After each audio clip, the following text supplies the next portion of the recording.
But looking at your history, you have to identify the obstacles. What has come up? What has derailed you in the past? And that becomes the biggest thing that will set you up for success to actually achieve your goals, is having a plan in place around your failure points. Good or bad? Am I happy with how I spent my days? Am I not? And it's not I feel bad about it. It's just be realistic about it. My belief is most people don't actually use their time wisely. Therefore, that's a major contributor to not actually accomplishing their goals. So you just want to understand what you're doing and be able to take a realistic look and just, hey, is this the total amount of time I want to contribute towards accomplishing whatever I care about accomplishing?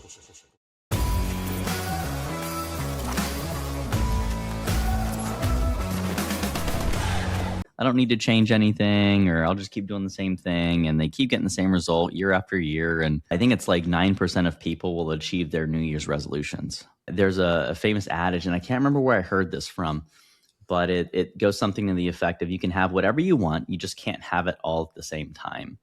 And I feel like this may have been something Greg Admonson said to me during a goal setting certification that CrossFit was running back in 2011. They don't do this anymore. I don't think it turned out to be very profitable, because people really reduce goal setting to a simple, like, either do it or don't. And you're like, well, there's probably some planning that should make your life a little bit easier so you don't get overwhelmed, which we know is very easy in 2025, 2026, whereas there's so much information available and it's all true. That's the problem. You'll hear someone say that smoking causes cancer. You'll hear someone else say that smoking kills bacteria. It's just the context and the use case more often than not that determines the accuracy and the efficacy of the information you're using. And so that's where having a coach is so valuable, because just like GPS has turn-by-turn guidance, a coach can better contextualize and take in a lot of information they already have, and they can help you apply what your specific situation is, the information that's most relevant to that. So when it comes to goal setting, again, whatever you want, but there does have to be a certain amount of resource allocation that you have at various times. If you try to gain and lose weight, aka lean bulk, like, it kind of, that's a bit of a challenge, although gaintaining is a thing. But without nuanced information, which most of the people that are looking for a New Year's resolution and going to join a gym and go down that route in January, they're probably not hip to that. They probably just like, hey, I hate how I look. The holiday season, it's a very emotional time. And now I hate how I've fallen off the wagon, or really, looking at myself in the mirror. Next year is going to be the year. And we want to help them capitalize on making sure that this is the last year that they have to really start from the studs. If you've spent the past 5 years becoming the version of yourself you don't love, just like lock in, hey, for the next 5 years, I want to become the version of myself that I do love, right? So whatever that takes, chances are it won't take 5 years for you to get to where you want to be, especially as you start to like learn through things. But I know early in my journey, I'm like, hey, I want to be this by next year. And I think the picture I had in mind of this is what will happen this coming year, is where I'll get to that phase. I generally look at like, hey, I want to go and get stronger, perform better, do this thing in this avenue. So that's like a bulk season for me, right? Because I need to eat more in order to be able to like do those things. Mm-hmm. And then after you put on a couple of LBs and it's time to like reduce the thing, like, all right, it's time to do a cut. But at the same point, like my upcoming cut, it needs to support like jujitsu 2 to 3 times a week, really putting a good effort towards there, getting a good foundational layer of reducing like body fat per se. Dude, I start eating 3,500, 3,700 calories and I don't enjoy life. I don't sleep as well. I'm full. My stomach doesn't feel like, just all of these things. And I can gain muscle pretty easily and pretty quickly, thankfully. But I also don't enjoy it. In order for me to keep going at this point, I got to go higher than where I don't enjoy life. Mm-hmm. So I almost have this lever of like, I need to lower my basal metabolic rate a little bit so I can go back to gaining muscle from 3,000 to 3,500 calories again. Otherwise, I can't keep going anymore. And I know that about myself. When you're pursuing something and you want to achieve it in a meaningful amount of time, you have to be willing to give up progress or positions in other areas, unless you have inexhaustible resources to include time, budget. I mean, that's probably effort, bandwidth. I think that those are really important assets that you have to consider on a scale of 1 to 10. And I heard this first from Andy Galpin. It's called the inventory. and he puts it in 4 categories that he uses with his MMA fighters. And he'll say, okay, cool. You have 10 points. So if you're listening right now, or if you're seeing it, how many fingers do you have? You probably have 10. Some people might have 9. Some people might have 5. I don't know what your finger situation is. And if you don't have 10, I'm sorry. We're not ableists here, excessively so, unless we're talking about performance. This is already going too far off. 10 points, right? You can allocate them. And I would invite everyone to go ahead and take a second, pause this video as you're going through this exercise. But you have basically your relationships is column number 1, right? You have your fitness, your recovery, and then your work. Those are the 4 columns that you can allocate. Now you have 10 points to spend. You can put them all 10 in work if that's your current priority, but I encourage people to do this. How are you currently spending your time versus how do you think you should be spending your time or your attention or your resource? And each point represents those things. And so I think in the last year for me, I probably put about 6 points in my work column. I put about 3 points in my fitness column. I put about 1 point in my recovery column, and I put no points in my relationship column. Makes sense why I was single until recently. And so, when you think about the nature of if you want to build a family and if you want to do those things, then you might have to take points out of your fitness band, out of your fitness column, and reallocate those into your relationships. If you're feeling lonely and depressed, look at how you're spending your time, which I think that, Steve brought up a good exercise called a time study that also might really help you understand where you're putting your attention as it relates to making meaningful progress. I mean, Steve, you want to walk people through what a time study is another potential exercise to help people focus and identify where they're having some opportunities to make some progress. The very short version is you would effectively put down on a piece of paper in a Google Sheet somewhere, from the point in time you wake up to the point in time you go to bed, every 15-minute marks. Let's say you wake up at 6 a.m. in the morning, it's 6:15, 6:30, 6:45, 7 o'clock, all the way until you go to bed at 9 p.m. at night of 8:15, 8:30, 8:45, and then 9. And every 15 minutes, you would literally, for roughly a week, write down what you were doing in that block. And then you can go back and you look very high level. Are you working, being productive? Are you taking care of yourself? Things like that. Are you building relationships? What is it that you're doing? And you just quantify those buckets of information and like, hey, good or bad? Am I happy with how I spent my days? Am I not? And it's not a feel bad about it. It's just be realistic about it. My belief is most people don't actually use their time wisely. Therefore, that's a major contributor to not actually accomplishing their goals.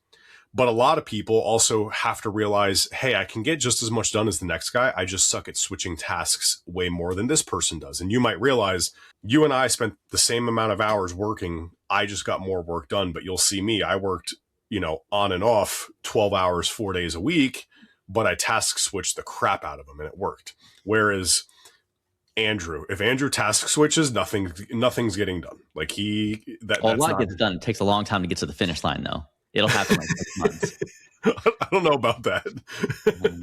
But so you just want to understand what you're doing and be able to take a realistic look and just, hey, is this the total amount of time I want to contribute towards accomplishing whatever I care about accomplishing, right? And if it's on a Sunday and you're like, football Sunday, the only thing I want to accomplish is sitting on the couch watching football, cool, did you do that? That's not a bad thing. But just know what's the primary focus and are those the outcomes you're trying to create from that perspective. And I think this is business, this is fitness, this is life, this is cooking, this is hobbies, this is relationships, this is friends. Whatever the thing is you want to be doing, you care about all. That would be your quick and dirty version of a time study. I mean, and when you think about how you spend your time today is going to be a very strong indication of what you're likely to accomplish. If you spend a lot of time on social media scrolling, you're probably going to get really good at scrolling on social media. That's probably about it. And so I was having this conversation with Elizabeth the other day, and I was like, hey, have you ever looked at your screen time? And if you want to do a quick audit and shock yourself a little bit into, holy shit, take your phone, if you have an Apple, and you can go into your settings and you can go all the way down, and there's a little side tile that says screen time, and you can click on screen time, and hopefully you have it enabled at the bottom if you don't turn it on, and it'll start to show you how much time you're spending on various applications, and how many times you're having to pick up your phone, or how many times you are picking up your phone during the day. And I believe, and she just had like a weird week, but she had somewhere in the neighborhood of 244 pickups. I don't know about you, but if I have to code switch, and basically what Steve is saying is like, I have such crippling ADHD that if I don't block and ignore everything else, I really struggle to focus. And this is why I'm arguably probably one of the hardest people to get a hold of, is because I usually take a second. It takes me a minute to get into a flow state. Once I'm in a flow state, get really creative, high production. And if anything comes in, I'm just like derailed. It'll tell you what your average app is that you open on your first pickup, how many minutes you're spending on each app, yada, yada. And every time you switch tasks, you lose 1/8 of a second of your attention. It's called an attentional blink. And so now imagine that you're trying to focus and get something done. You're like, I just really suck at focusing. And then you look at your screen pickups and you have 500 on average a day.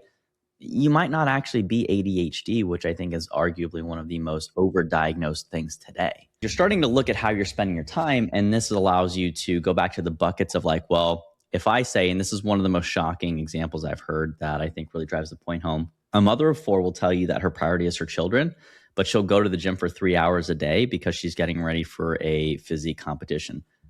Probably not her priority, frankly, if that's how she's spending her time. Which, by the way, isn't a bad thing. Yeah. It just highlights a lack of awareness around what the priorities are. And I think that that's one of the biggest gaps, at least that I see. Sorry to interrupt you, but like, it's just one of those things that frustrates me. It was like, oh, you're such a terrible, no, you're not a terrible person. Just be more aware of what the priorities really are and totally be good with that. Yeah. It's just the alignment. That's why we say the first step when it comes to goal setting is defining the outcome and identifying the trade-offs. Because if you want to be an IFBB pro, that might not be, I mean, you have to inherently be selfish to perform at a high level. That's just the nature of it. If you want to be an Olympic athlete, and I'm saying obviously there are outliers, there are exceptions, but the exception is not the general rule of thumb. Like you'll find a mother of 4 that's an Olympic athlete, crushes it.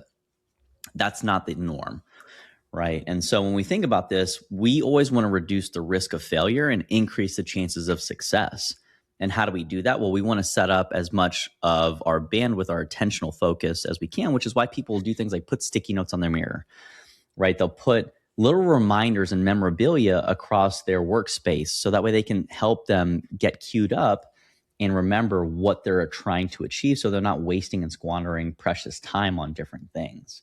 But once you identify the outcomes, identify the trade-offs, and be realistic with, do I really want to give that up? If you want to lose weight and you don't want to give up Friday, Saturday night binge drinking with your friends because it helps you feel socially fulfilled, maybe that's just a season of life you're in. And maybe you should then either recalibrate your expectations or look at where else you can make up some of that progress. But that's what we say. You can have whatever you want. You just usually will struggle to do it all well at the same time. You can do them all kind of poorly. Just fast every Monday all day for 36 hours and you'll undo all the drinking. You could probably look at that as a function of definitely reducing your overall calorie consumption for sure. And that might actually be something that becomes a viable strategy for some people. But what you can't really do is look at that from a health perspective, because if your goal is to lose weight, and depending on the rationale for that, is it medically indicated? Are you being told by your physician that you need to lose weight? Or is this something that, you want to look better on the beach, or you want to feel more comfortable in your skin? In which case, I mean, sure, if it's not medically indicated and you're not doing it to improve your health status or reduce your risk of randomly dropping dead, sure, fasting Monday might be an easy way to make up another 3,500 calories that you consumed Friday night, Saturday night from the 20 drinks that you had, which may average, roughly, I think, an ounce of alcohol, an ounce like a shot. But anyways, one drink, usually like just the alcoholic component, is going to be about 100 calories, 90 to 100 calories. And so when we know calories in, calories out, like we're looking at, again, energy balance, depending on what you look at. Oh man, I can't wait for the hormone people to jump in here. Man, I'll smack y'all up good. Come in the comment section. It becomes a law of averages. If you have more on this day, have less on another day. And that's as complex as it can be for people that just want to make some simple inroads. But this is where like the third step is, number one, define the outcome. Number two, identify the trade-offs. If you accept the trade-offs, you accept the cost. That's like buying something and you know how much it's going to cost. You don't want to buy something, sign your life away, and then, if you buy a new car, they're like, hey, it's $1,000 a month. You're like, okay, cool. That's easy. You think it's like 48 months or a 4-year term. Next thing you know, I saw this on social media. People were signing vehicle deals for like 700 months at $300 a month. I've never seen that. And I don't know if these are jokes or not. Imagine paying $300 a month for, $300 a month times 700 months for like a 2016 Camry, right? Like the economics of that just don't make sense. And so when you think about it, like that's what we don't want to have happen though, is that people are like, yeah, I want to be at 6% body fat. Okay, well, if you're at 6% body fat, chances are good some of the trade-offs might be your relationships. You might not want to go out and eat. You might not want to go and be with friends. Like you're going to be grumpy. You may not want to be intimate with your partner because your energy allocation towards hormonal balance may not necessarily be aligned with that. And so when we talk about aligning, again, making sure that things match up. I say I want this, I'm doing these things. Those things have to be aligned. If they're not, then that's where using something like the inventory is a good way of saying, how are you spending your focus right now? Okay, all of it's in work, none of it's in your fitness, or all of it's in work, some of it's in my recovery, none of it's in my fitness, and then there's a little bit in my relationships. That's probably going to reflect what your life looks like and the outcomes that you're getting. But looking at your history, you have to identify the obstacles. What has come up? What has derailed you in the past? And that becomes the biggest thing that will set you up for success to actually achieve your goals, is having a plan in place around your failure points, building a system around you as an individual. Me, ADHD, there's a reason why I don't pick up my phone often, because I need to get certain things across the finish line, or I need to get these creative processes done. Or God forbid, if I have my phone anywhere near me when I'm reading a research paper, I will read the same page 4 times because I will pick up my phone. It happens unconsciously. And this is the thing we have to have awareness around, exactly what Steve said. I'll pick it up and then I'll look back at my thing. And I'm like, wait, what did I just read? So, but you have to identify the obstacles, and then you create plans and knock down those obstacles one at a time. If you fall off the wagon every week at the 3rd week, you're kind of stupid. If you do your 5th diet and you don't have a plan on how to get back on the wagon after your 3rd week, you've had 4 exposures. You know, they say the definition of insanity is doing the same thing and expecting a different result. But that's also, if you are doing the same thing expecting a different result, that's the definition of consistency. And so the biggest operative difference is where your expectations lie. And this is why people get frustrated. I ate 3 salads a day for 6 days in a row and I didn't lose any weight, or I didn't see any difference in my clothes size. Well, yeah, you need to recalibrate your expectations. Sometimes it takes a little longer than that. And in Steve's case, he had some body composition goals and he also had a performance goal. And so we prioritized the performance goal and knocked that down. And now he's going after the body composition stuff, and obviously in service of the gross simplification. But now it sounds like he's also probably going to start shifting back into performance a little bit. Well, and the body composition is actually happening as a byproduct of the performance goal now.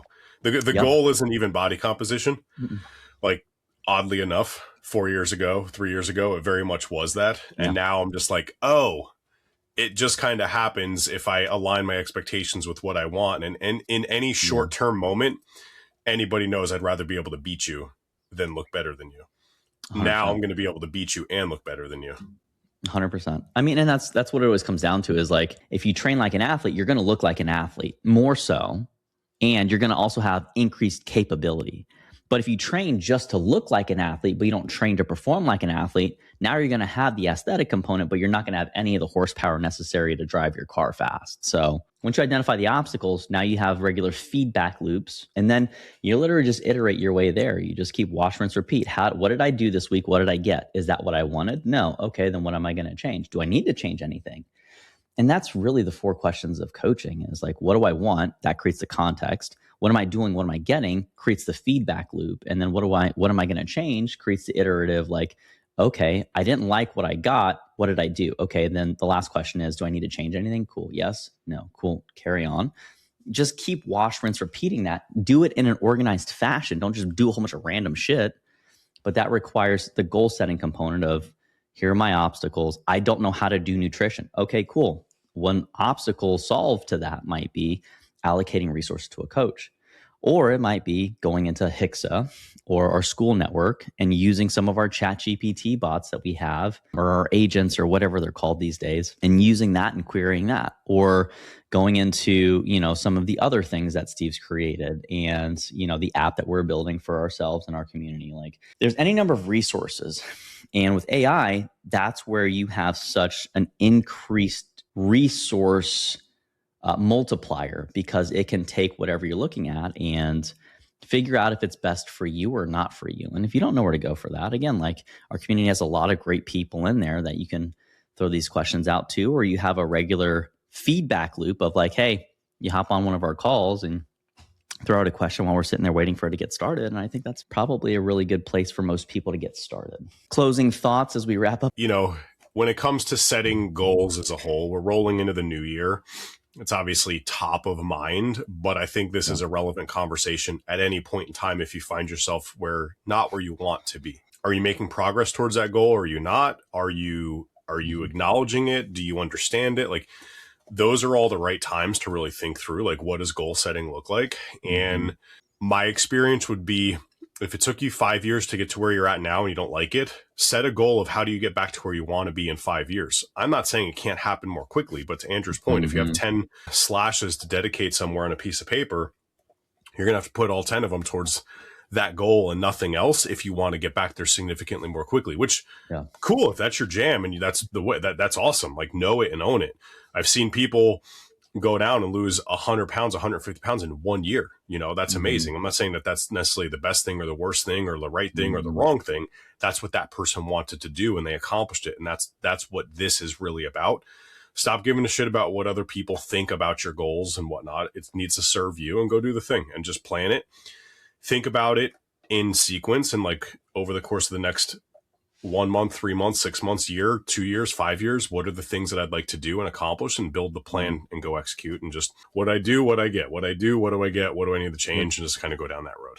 The better your feedback loop is, the faster you'll get there, right? Because if you have to wait, and this is why most clients drop off the wagon, because their feedback loop sucks.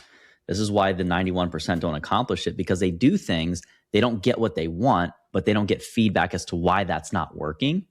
And so now that's what, like, okay, well, I guess it's just, lifting weights 5 days a week for a month doesn't do anything for me. Well, yeah, maybe that in context with eating your face off, because now you're going to feel increased hunger because your body's now having more damage to its tissues. Like, yeah, what's your strategy for that? Well, maybe hypervoluminous foods that are lower, a little less calorie dense, like that might be the solve. And so, there's a lot of variables you can stack. The thing that you just want to do is, what's the variable? What's the one thing you're changing? What's the one thing you're going to knock down week over week?